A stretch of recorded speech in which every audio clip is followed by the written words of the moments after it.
Muita paz e muita luz. Sejam bem-vindos a mais uma aula do curso do Estudo Sistematizado da Doutrina Espírita ESD da Casa Espírita Nosso Lar.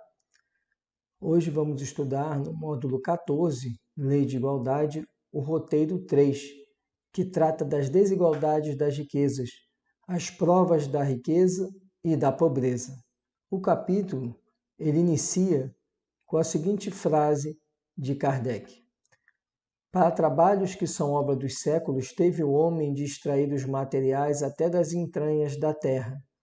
Procurou na ciência os meios de os executar com maior segurança e rapidez. Mas, para os levar a efeito, precisa de recursos.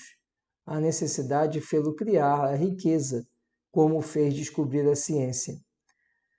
Esse trecho está no Evangelho segundo o Espiritismo e nos lembra que a construção da vida em sociedade e a evolução da humanidade fez com que o homem buscasse sempre encontrar meios de ter maior conforto, maior segurança, e para isso precisou o homem explorar a própria natureza. Só que para ele executar essas atividades, o homem desenvolveu também um meio de acumular recursos que possibilitasse que, explorando a natureza, obtivesse mais recursos. Por isso que Kardec coloca que o homem foi extraindo os materiais até nas entranhas da terra, e para fazer isso precisou acumular riquezas, precisou aprender a unir esses recursos de forma a possibilitar auferir mais recursos, garantindo assim mais sustento, mais conforto, mais segurança para a sua vida. E faz a comparação, da mesma forma que o homem desenvolveu a riqueza, também veio o desenvolvimento da ciência. A ciência como meio de compreender a natureza e de descobrir meios de viver melhor na natureza, tornando o ambiente menos inóspito. Em seguida, o material faz a seguinte observação: a riqueza, contudo, nunca esteve repartida igualmente entre os homens, fato que sempre preocupou os pensadores de todos os tempos. Também não resta dúvida que sempre a riqueza ela esteve concentrada, seja concentrada na pessoa que detinha o poder, seja concentrada nas pessoas que estavam ligadas ao poder, seja concentrada nos impérios, sempre houve uma diferente distribuição de riquezas na Terra. E essa diferença de distribuição de riquezas é que, a partir do iluminismo, veio sendo objeto de discussão, de reflexão por aqueles que se dedicavam ao pensamento filosófico, ao pensamento sociológico. No Evangelho segundo o Espiritismo, encontramos um trecho que é destacado no material do ESD e que agora vamos destacar também, que trata sobre essa desigualdade de riquezas e a preocupação com essa desigualdade. Nesse aspecto, porém, é importante observar que inutilmente se buscará resolver o problema da desigualdade das riquezas, desde que se considere apenas a vida atual. A primeira questão que se apresenta é esta: por que não são igualmente ricos todos os homens? Não são por uma razão muito simples: por não serem igualmente inteligentes, ativos e laboriosos para adquirir, nem sóbrios e previdentes para conservar. É, aliás, ponto matematicamente demonstrado que a riqueza repartida com igualdade a cada um daria uma parcela mínima e insuficiente, que, supondo efetuada essa repartição, o equilíbrio em pouco tempo estaria desfeito pela diversidade dos caracteres e das aptidões, que, supondo-a possível e durável, tendo cada um somente com o que viver, o resultado seria o aniquilamento de todos os grandes trabalhos que concorrem para o progresso e para o bem-estar da humanidade, que, admitido, desse ela a cada um o necessário, já não haveria o aguilhão que impele os homens às grandes descobertas e aos empreendimentos úteis. Esse trecho do Evangelho segundo o Espiritismo nos adverte que a ânsia de atingir a igualdade de distribuição de riquezas, ela será efêmera, ela será curta, será temporária. Primeiro, porque a riqueza ela está relacionada também à aptidão. Então, você encontrará diferentes riquezas conforme diferentes aptidões, diferentes capacidades de trabalho e até mesmo interesse em manter a riqueza. E avança o texto explicando que, se matematicamente fizéssemos essa divisão, ela duraria muito pouco, porque justamente essas diferentes aptidões faria com que essa desigualdade ela se manifestasse. Por outro lado, a igualdade faria com que houvesse um desestímulo à busca da melhoria, à busca do progresso, à busca da evolução, já que todos estariam ali com iguais riquezas, nada impeliria o homem para buscar a evolução científica e tecnológica. Esse trecho nos traz realmente essa reflexão que merece ter uma atenção especial. Se os espíritos eles evoluem e, portanto, estão em patamares diferentes, obviamente suas aptidões são diferentes, como foi estudado na aula passada. Essa diferença de aptidões é um dos fatores, não é o único, mas é um dos fatores que causa essa diferença de riquezas. E se nós fizéssemos um nivelamento, ou seja, uma distribuição igualitária das riquezas de maneira aritmética, nós teríamos uma questão que seria a temporalidade dessa igualdade. Porque a partir do momento que uns são mais previdentes, uns são mais cautelosos nos seus gastos e outros nem tanto, essa igualdade de riquezas ela se esvairia rapidamente. Sem falar que essa desigualdade de aptidões faria com que aqueles que fossem mais aptos a determinadas atividades voltassem a acumular novamente as riquezas, em detrimento de outros que não são previdentes, que não teriam aptidões e não teriam interesse em manter a riqueza, estariam mais voltados a gastos, muitas vezes supérfluos. E essa reflexão ela precisa ser feita por nós. É óbvio que a desigualdade de riquezas ela tem também um condão, e aí vemos os outros fatores, que é a inferioridade de alguns espíritos voltados para a ganância, para o orgulho e para o egoísmo. Mas o que o texto quer explicar é que não são apenas, a desigualdade de riquezas não é apenas fruto do egoísmo, do orgulho e da ganância, que também existem outros fatores que colaboram para essa desigualdade, como a diferença de aptidões. E nos adverte o texto ao final, no sentido de que, se houvesse essa igualdade, se fosse compulsória essa igualdade, ela geraria, por outro lado, um certo desestímulo na busca do progresso, na busca da melhoria individual, na busca de obtenção de meios para melhor qualidade de vida. Já que todos estariam no mesmo pé de igualdade, não haveria, portanto, interesse em buscar o progresso, que nós vimos que é uma lei. E precisamos lembrar que estamos no mundo ainda de categoria inferior, que é o mundo de provas e expiações. E, portanto, ainda é preciso que haja o aguilhão, como coloca o texto, que nos impulsiona avante. E esse aguilhão é a necessidade de obtenção de melhores meios de sobrevivência, de melhor qualidade de vida. E por isso que o texto nos adverte que essa busca de igualdade de maneira compulsória geraria um efeito negativo no progresso da humanidade, ao menos no estágio em que nos encontramos. No Evangelho segundo o Espiritismo, ainda temos o trecho onde fala que os bens da terra pertencem a Deus, que os distribui a seu grado, não sendo o homem senão o usufrutuário, o administrador mais ou menos íntegro e inteligente desses bens.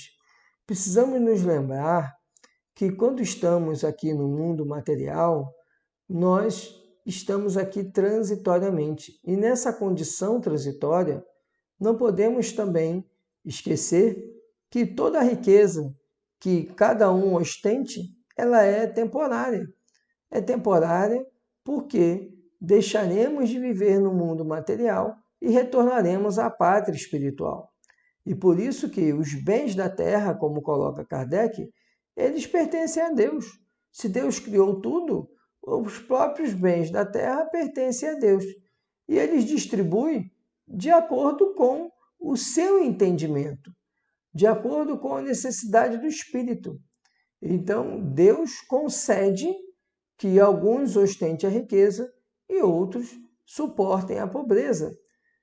E nós vamos ver que a riqueza e a pobreza, elas possuem os seus lados positivos e negativos. Que ostentar a riqueza não significa, por si só, uma benesse de Deus, e sim uma responsabilidade, a qual o espírito será cobrado quando retornar ao mundo espiritual. Então, enquanto estamos aqui, qualquer bem que amealhamos é apenas uma concessão de Deus. Por isso que o homem é, na qualidade colocada por Kardec, um usufrutuário. Ele apenas usufrui desses bens que são disponibilizados por Deus. Porque depois que ele desencarna, ele não pode mais ter sequer a sensação de utilizar esses bens. Então, por isso que Kardec nos coloca na condição de usufrutuários, aqueles que usufruem temporariamente da riqueza que lhes é franqueada por Deus. E no Livro dos Espíritos, na questão 815, nós temos que a miséria provoca as queixas contra a providência e a riqueza incita a todos os excessos. Já observamos aqui a advertência a respeito das dificuldades geradas com a pobreza e com a riqueza. Se a pobreza, por um lado, causa o sofrimento pela falta de recursos, é preciso ter o cuidado que essa situação não provoque em nós a resignação, a indignação com a providência divina, porque essas queixas, essas reclamações farão com que a prova da pobreza seja perdida. Se, por outro lado, a riqueza parece garantir uma melhor vida material, ela também, por outro lado, traz o desafio de incitar a todos os excessos, ou seja, de fazer com que o homem, experimentando ali a grande quantidade de recursos, essa experiência represente para ele o equívoco de sentir-se melhor do que os outros ou de querer cada vez mais para si, que é o orgulho e o egoísmo. E no Evangelho segundo o Espiritismo, vem aqui a grande chave da elucidação desse estudo. Daí se segue que a importância dada aos bens terrenos está sempre em razão inversa da fé na vida futura. Seja na riqueza, seja na pobreza, quando valorizamos os bens materiais, significa que olhamos apenas com o olhar material da existência, esquecendo que somos espíritos habitando um corpo carnal e, por isso, seja a riqueza, seja a pobreza, elas são temporárias, porque essa condição material ela vai durar enquanto durar a vida no corpo material. e que a nossa vida espiritual ela é muito maior e muito mais ampla do que a vida no corpo material. Portanto, seja a ilusão da riqueza, seja a ilusão também da pobreza, elas são condições da vida material e, portanto, é preciso atravessar uma e outra com a certeza de que é uma condição temporária. Agindo assim, o homem não será afetado pelo orgulho e pelo egoísmo quando estiver experimentando a riqueza, e não será afetado pela irresignação, pela ingratidão quando estiver experimentando a pobreza, porque essa transitoriedade do corpo fará com que experimentemos durante a jornada evolutiva do espírito em uma ou outra condição. A jornada evolutiva do espírito é que fará com que em determinados momentos experimentemos a riqueza, em outros a pobreza, tudo como meio de garantir a evolução do espírito. Na questão 814 do Livro dos Espíritos, temos que ensina o Espiritismo que Deus concedeu as riquezas e o poder a uns e a miséria a outros, para experimentá-los de modos diferentes. Além disso, como sabeis, essas provas foram escolhidas pelos próprios espíritos, que nelas, entretanto, sucumbem com frequência. Veja, tanto a riqueza como a pobreza traz para o espírito aprendizados, vivências. E por isso Deus concede, durante a jornada do espírito, em um momento ou outro, essa vivência, porque é necessária tal experiência para a evolução do espírito. E nos adverte ainda o Livro dos Espíritos de que muitas vezes o próprio espírito ele pede para, naquela existência carnal, atravessar aquela situação, ou de riqueza ou de pobreza, justamente como prova que ele entende necessária a sua evolução. Então, na própria prova que nós experimentamos de riqueza ou pobreza durante uma existência, está ali uma escolha do espírito. Isso não significa que o espírito deve se conformar com essa escolha, ou seja, se eu estou rico, eu vou usufruir da forma mais abusiva da minha riqueza. Não. Ou se eu estou pobre, eu vou lamentar e vou sofrer cada vez mais com a minha pobreza. Também não. Seja num ou no outro, há aprendizados a serem auferidos. Na riqueza, o homem precisa aprender a humildade, aprender a caridade e utilizar a sua riqueza como meio de garantir melhoria de vida para quem está à sua volta.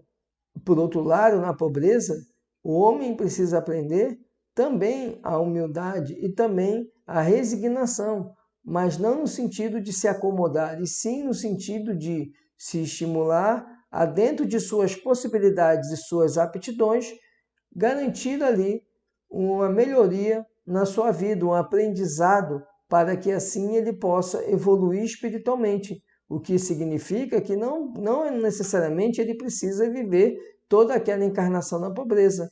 Ele precisa aprender meios de suplantar as dificuldades e assim garantir uma melhor qualidade de vida material, mas precisa também aprender a conviver com essa situação e assim aprender a agir sem reclamar de Deus, sem se indignar com Deus, e sim rogando a Deus forças, inspiração, para que ele possa ter uma melhor qualidade de vida.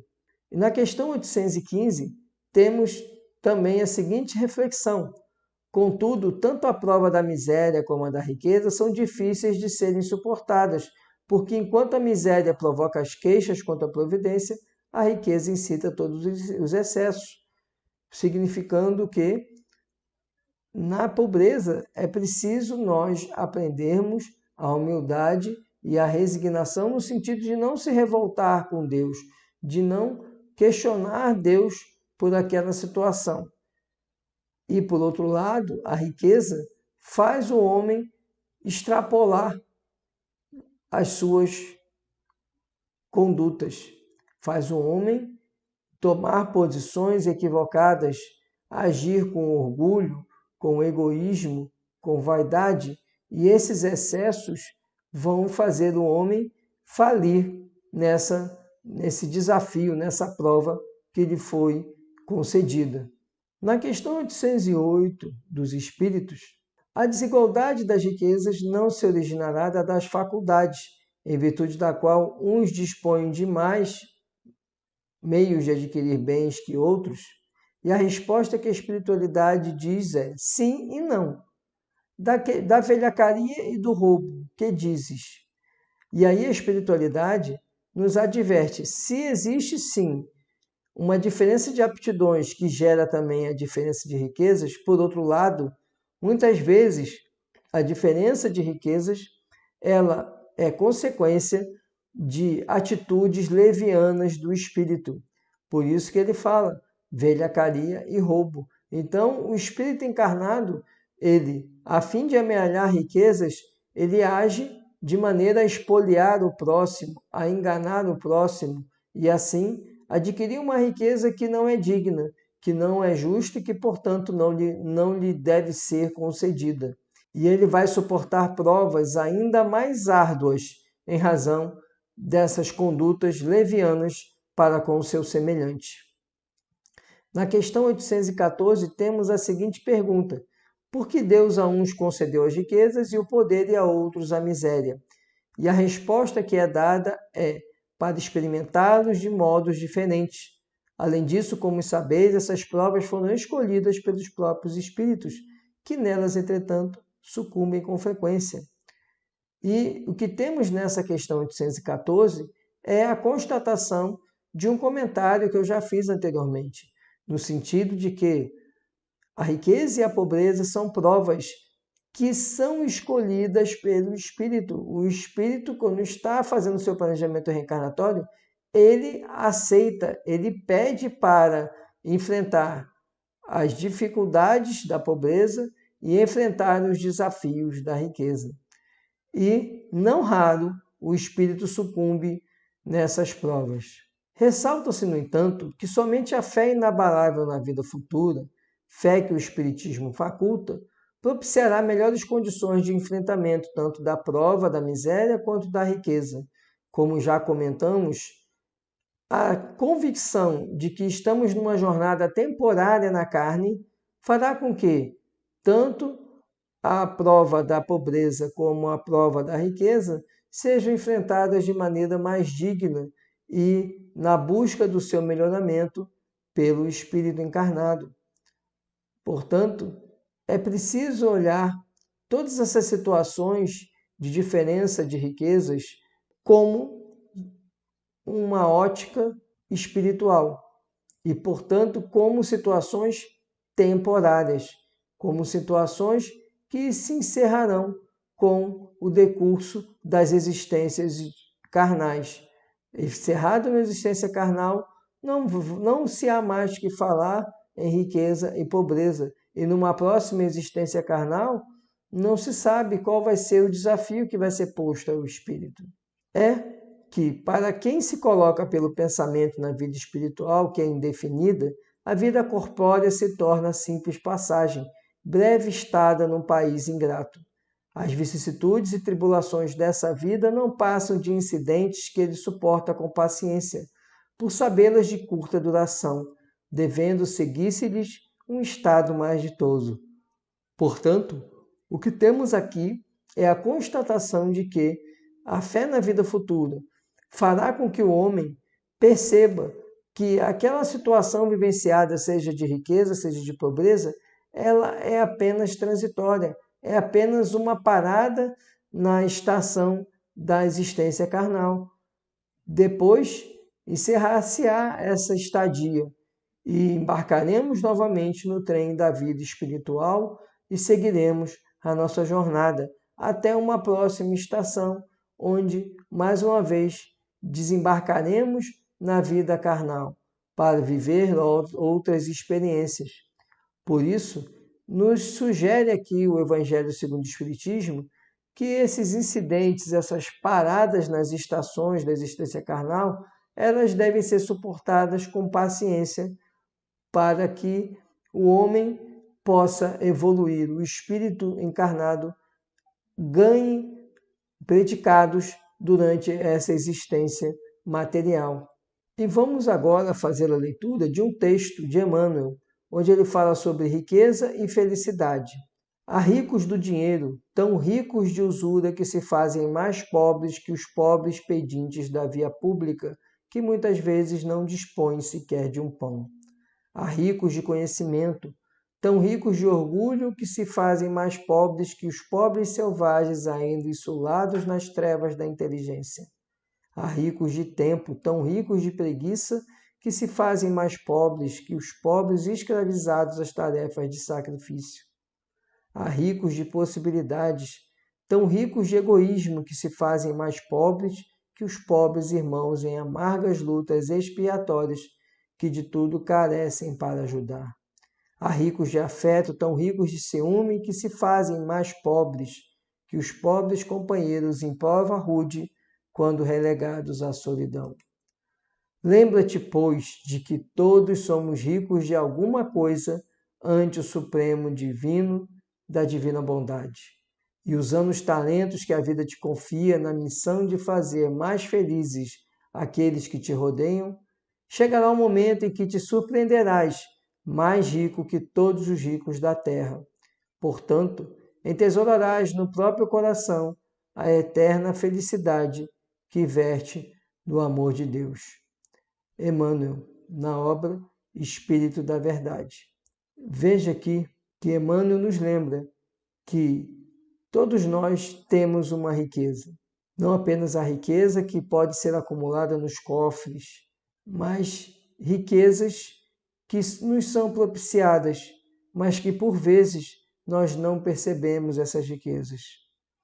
A riqueza do conhecimento, a riqueza do amor, a riqueza do afeto, a riqueza dos amigos, mas acabamos invariavelmente abusando dessas riquezas.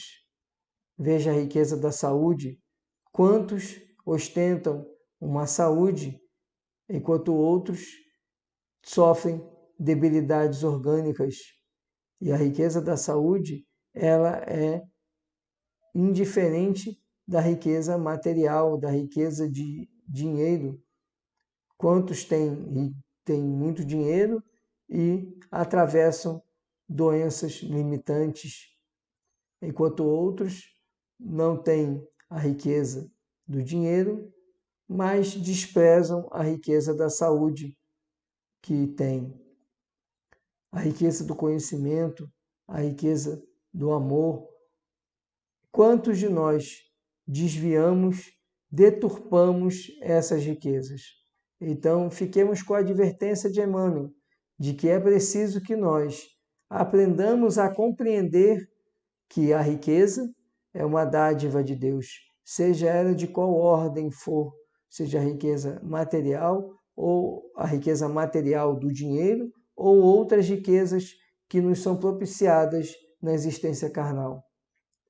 Então, saibamos compartilhar, saibamos dividir, saibamos agir com generosidade, com caridade para com o nosso semelhante, porque cada um de nós ostenta riquezas e ostenta misérias nessa jornada. Desejando um bom estudo a todos, esse era o nosso conteúdo. Desejo que todos tenham muita paz e muita luz e até a nossa próxima aula.